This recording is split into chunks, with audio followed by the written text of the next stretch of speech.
In today's video, I'm going to teach you how to deploy a website on Netlify without GitHub. If you've got a website ready on your computer and you want it live quickly, this is the simplest path to get there without connecting any Git provider. First, head to Netlify in your browser. Once you're on the dashboard, look to the left-hand sidebar and click Projects.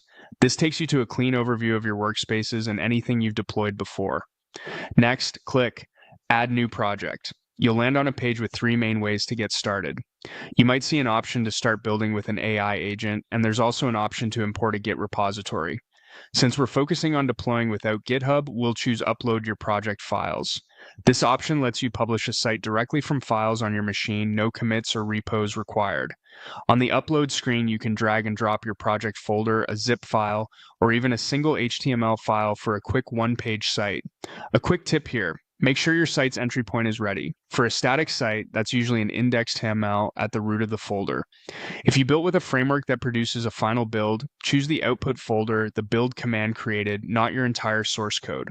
Zipping that build folder can also make the upload a little smoother, especially for lots of small files.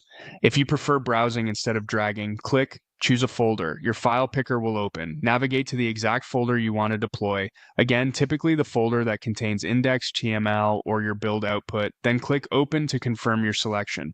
Back on Netlify, you'll see the chosen folder or file listed. Go ahead and click Upload to start the deployment. Netlify will process the files, set up hosting, and give you real-time progress.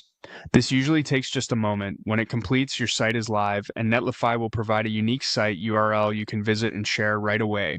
If you ever need to update the site, repeat the same upload flow with your latest files to publish changes. That's all there is to it. Go to Netlify, open projects, add a new project, choose Upload Your Project Files, select your folder, and click Upload. Keeping your files organized and uploading the correct build folder ensures a smooth first deploy and faster updates later.